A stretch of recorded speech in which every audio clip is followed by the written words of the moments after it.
Joined by Tarleton State head coach Todd Whitten. Coach, the first question is, you've been the coach here for 14 seasons now. When you look at just the journey for this program from D2 to FCS, looking back, what was the most difficult part of the transition? I think, at the end of our Division II days, 18 and 19, we were 23-2, and we had, through the previous 4 years, we'd really grown our program to, kind of be one of the top 10 teams in Division II, and so we sort of had to set all that down and shift gears and really start a whole new journey, and so a lot of growing pains with that. Thankfully, we've got just a wonderful university with a great administration that's really funded us well.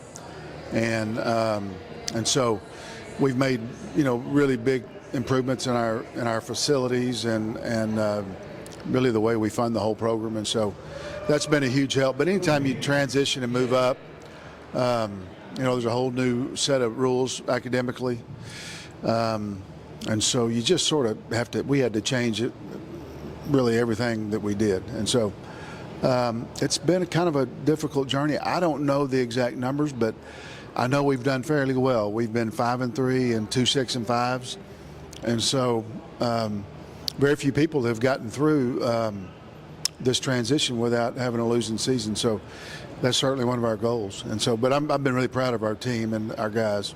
Recruiting has changed so much, probably since you've been a head coach, with the explosion of the transfer portal. How do you personally balance high school recruiting, transfer portal, and then a loaded JUCO circuit in the state of Texas? Well, it's really just like, in my mind, like recruiting back into the Division II days. We recruited 12 months a year. We turned every stone. We recruited high school players. We recruited junior college players. We went after the transfers. We would find guys that had been sitting out for 2 years. Really, you had to turn every stone in Division II, and so it's really something that we're kind of used to doing. And so, I like to say the transfer portal is kind of right in our wheelhouse. We know we're used to chasing guys all through the summer, and so, we don't think there's any one set way to go about recruiting. You gotta do a good job in all areas: high school, the portal, junior college, really, and you got to have a good walk-on program as well.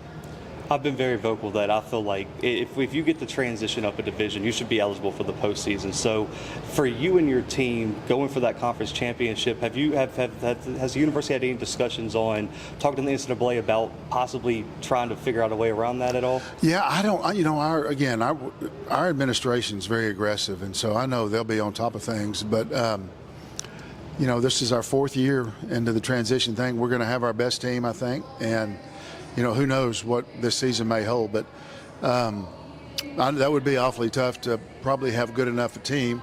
We don't know that yet, but if we were to get out there and win 8 or 9 games, and normally that'll punch a ticket into the playoffs, and then not be able to go, that'll be kind of tough. But we knew the rules going into it, and so our plan is to have one more year of this transition stuff and then be full speed ahead.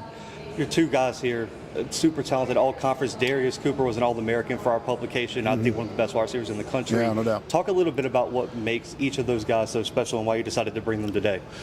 Yeah, Darius Cooper is one of the finest players in the country. Could play anywhere. I think he had 160 receiving yards against TCU a year ago. He's just phenomenal. One of the best athletes I've ever coached. Physically, he's got an NFL body, and 1,000-yard receiver, great student, great teammate, great guy in the locker room. I don't know all the appropriate words to say how good he is, and he's going to continue to get better. So, Quayshawn Washington is a veteran. He led our league in tackles for a loss a year ago. Really good player. Just 100%. I think he'll be one of the top linebackers in our league. So, we're going to have our best roster that we've had since we transitioned. 1,000-yard rusher back, 1,000-yard receiver. I think we lost maybe 4 starters on each side. We've added 35 guys, and so, we're very active in the transfer business. So I kind of like our group.